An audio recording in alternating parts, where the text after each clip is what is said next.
described every experience I've had when I've tried to just sit down and practice mindfulness or try to learn about it. I feel like I just come away feeling like a failure and feeling frustrated. I'm just going to throw this out there. Is that not just an attempt to get the benefits of exercise without actually moving? Practicing mindfulness regularly will make those 3 breaths more effective because you've rewired your brain to know, oh, okay, we're supposed to relax now.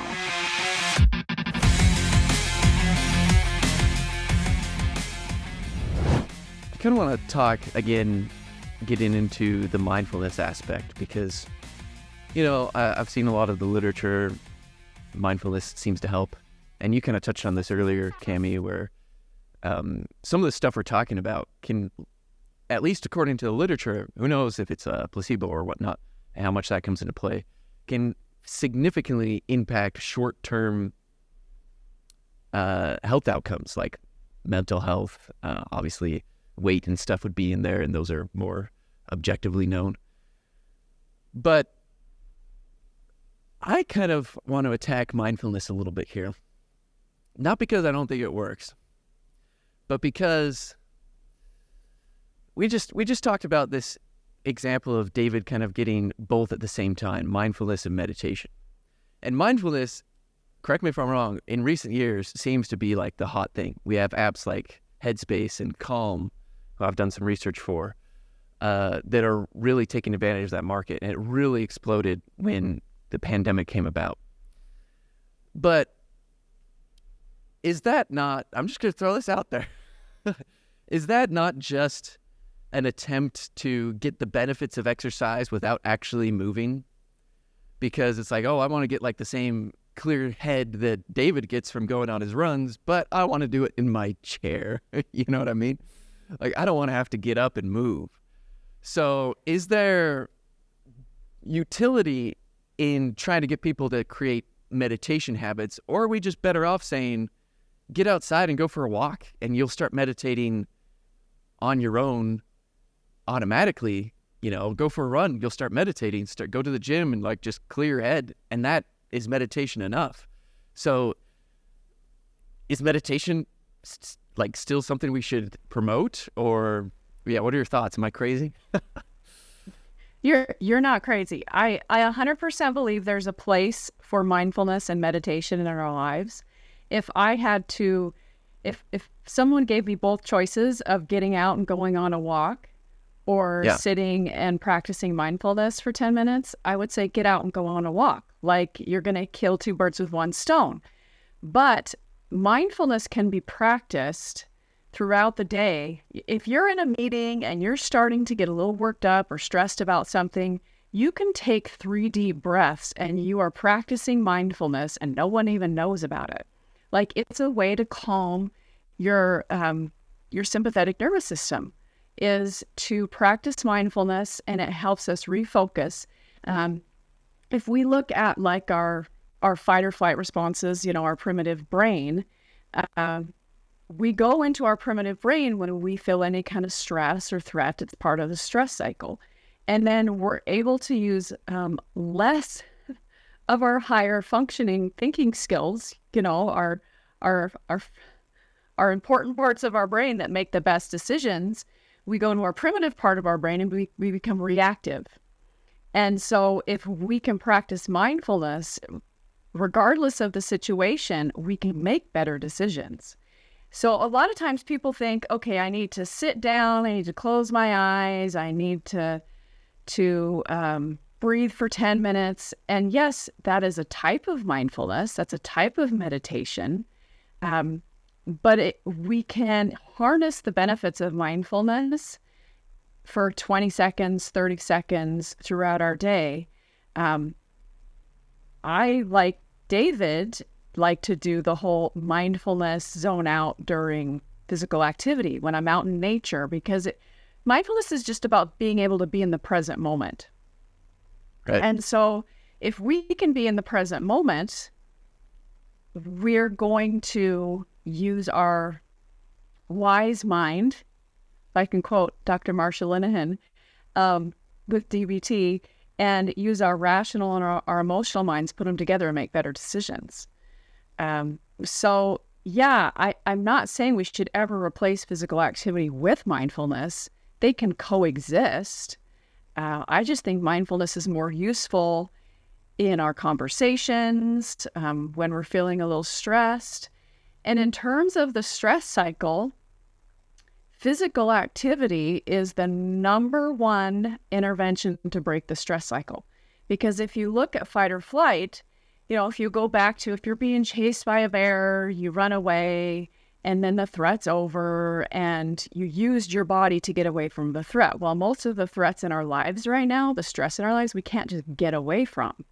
But we can break the stress cycle and close the loop with physical activity because we are imitating running away, basically. We're using our bodies, right? So we get to close the loop on the stress cycle, and maybe 20 minutes later, we're feeling stressed again.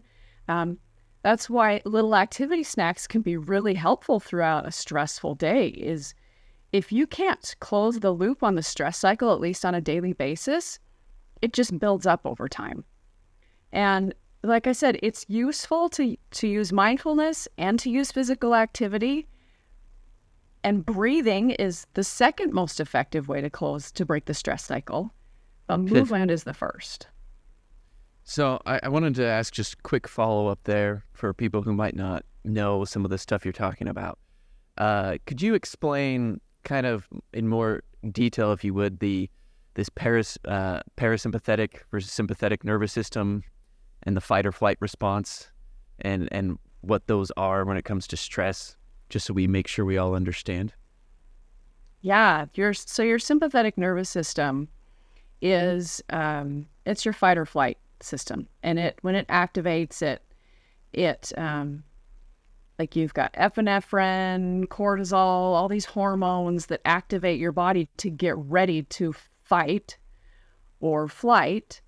And in chronic stress, we continually are activating that sympathetic nervous system. So if we can find ways to dive into the parasympathetic nervous system, and that's our rest and digest nervous system, it gives us a way to feel a lot calmer and to decrease those responses in our body. Does that answer the question? You might be able to answer that better than I can. No, I think that was good, because I want people to think hopefully about this in more application-based terms. I think you nailed it, so that's great. Thank you. David, you look like you were going to say something. I do have a question. So you kind of alluded to this earlier. So, I suffer through a lot of meetings through my day. And it's not been unheard of for some of those meetings to make me more than a little irritated. So as a way to kind of combat that, if I were to practice this mindfulness, be able to kind of, collect myself, take a few deep breaths, no one on the call is any the wiser, I feel better. Would spending 10 minutes a day trying to practice mindfulness, will that increase my ability for those 3 deep breaths to be more effective during those frustrating calls? Or would it just, is it more just a matter of practicing those 3 deep breaths on a regular basis? What are ways to improve that I guess would be the parasympathetic nervous system activation that you just referenced? Yeah, that's a good question. So regular mindfulness or meditation practices, so like 5 days a week for 10 minutes a day, have been shown to actually restructure the brain so that stress is less likely to interfere with the way our brain functions. Like we're less reactive to anxiety. So yes, practicing mindfulness regularly will make those 3 breaths more effective, because you've rewired your brain to know, oh, okay, we're supposed to relax now with these 3 breaths.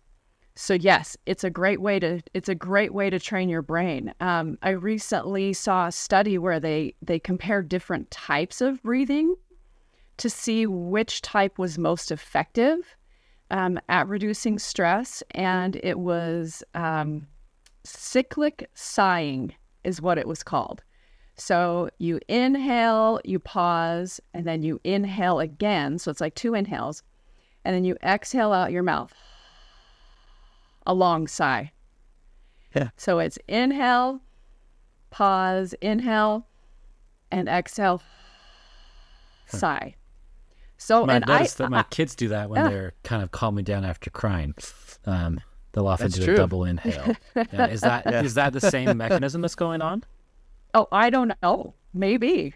I don't know. Interesting observation. Interesting. You know, I don't know if you know this, but some of my initial undergraduate studies as well as graduate work were focused on neurobiology. And so I spent way too much time learning about how the brain works. The brain works through, it perceives cues, and then that kicks off some type of pathway. It's a lot of times how it works. And it seems like what you're describing is we need to teach the brain that those breathing segments, whatever they are, if there's something, maybe there's something hardwired to it, or maybe it's just learning a cue, we need to teach the brain through the mindfulness that this is, okay, I'm turning on, it's time to calm down now. So we can teach the brain, teach it through that cue, just maybe a double inhale right there, just as we are, in a frustrating moment. And that will kick off the parasympathetic nervous system pathways. Does that kind of match your understanding?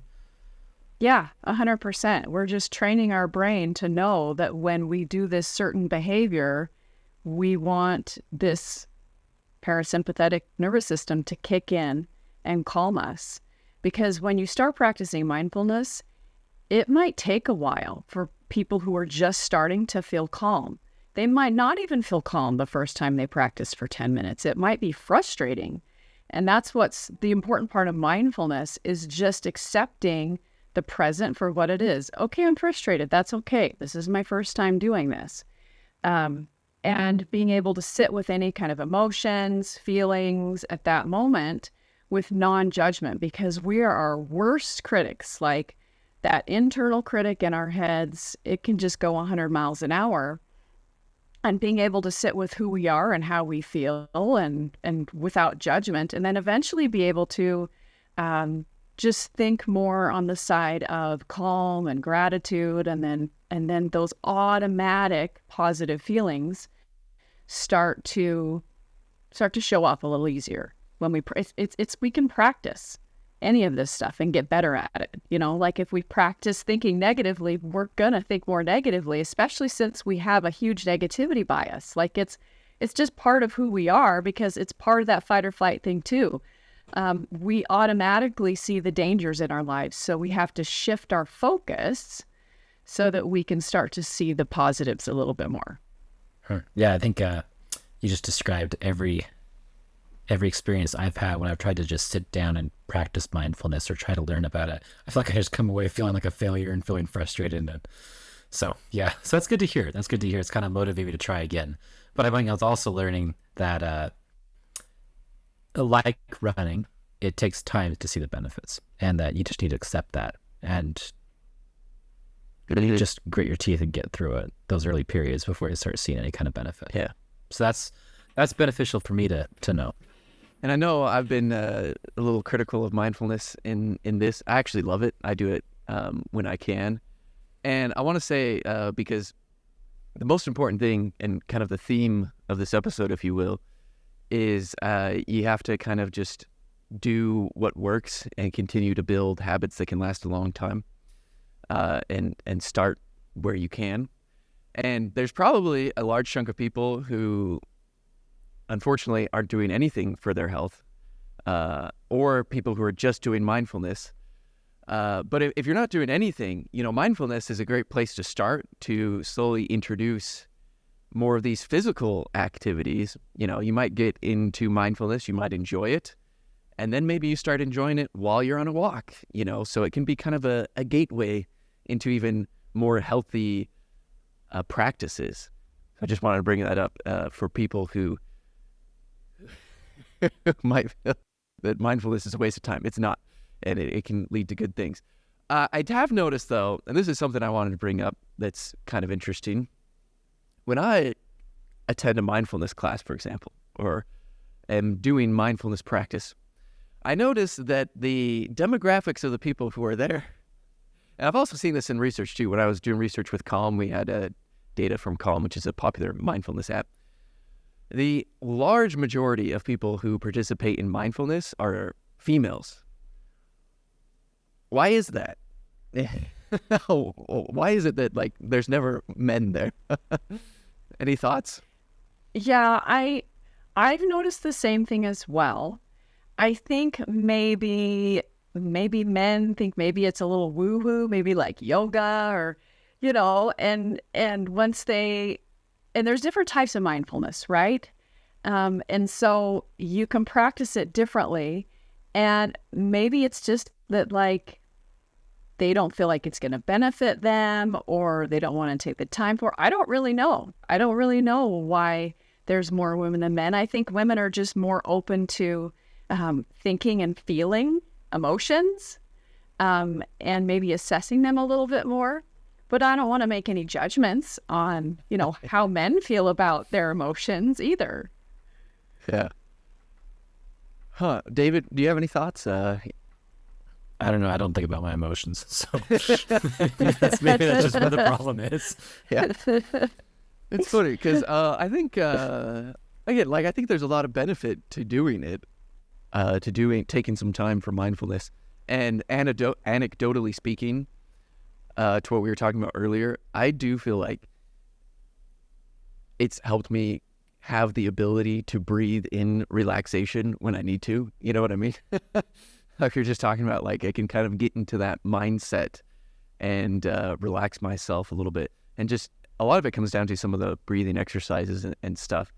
But I find it to be relaxing and kind of fun and a good stress relief, especially in more stressful days. It's just good to put your brain on pause for a little bit. But there is kind of like a weird aspect to mindfulness, and maybe this is why men don't like it as much, where you get into kind of the more yoga type practices, which is also another thing that is more you see more females doing, and it's kind of like the kind of like more prayer like type talk that maybe turns off certain demographics.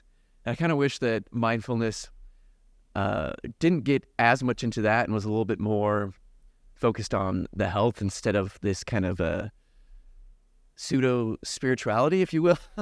You know what I mean? Like it's like almost like taken from that same like vein of yoga that aims to have almost like this this supernatural element to it. And I don't know, maybe that's why maybe that's not why. I'm just kind of like putting things out there. Well, mindfulness is really about like being in the present moment and just noticing, and a simple way to practice mindfulness is just noticing your senses. Like, what do I feel with my skin, with my body? What am I hearing? What emotions am I feeling? And I think that when I teach mindfulness, I get more into like the philosophy side rather than like the spiritual side. And I think it's finding the type of mindfulness that resonates best with you, because there are different types of mindfulness. There are different ways of practicing mindfulness. Just breathing deeply is mindfulness. So we might have like this idea of what mindfulness and meditation are, sitting on the ground and alming. Yeah, that's a type of mindfulness, right? But praying is also a type of mindfulness.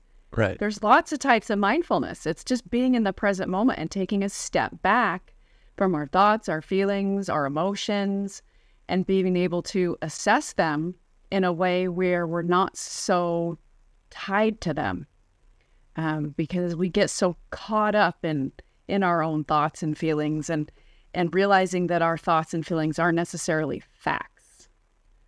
And that can be really eye-opening for people. Like, can I think about this differently? Is this thought a fact? Is this emotion a fact? Well, no, it's not. And that's where a lot of people can find out, okay, is this thing I'm thinking about myself true? Usually it's not true. It's just our perception. And we can assess relationships, we can assess our own thoughts, we can assess certain circumstances by just using mindfulness, because it gives us that opportunity to pause, gives our brain a moment to pause. Like we're always going.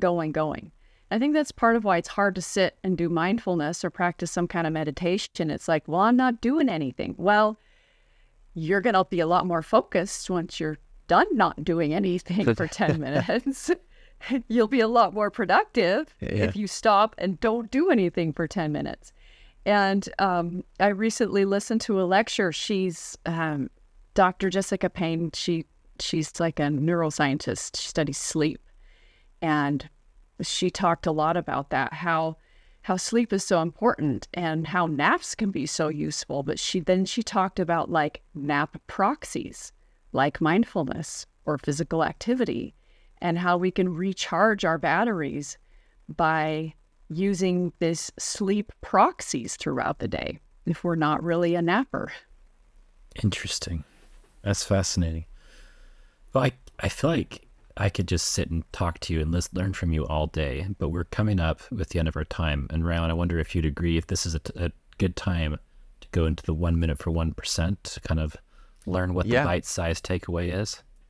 Yeah, let's do that. So we've talked about a lot of things here, and now it's time to take everything we've talked about and turn it into something actionable that you can take home and do to hopefully improve your health by approximately 1%.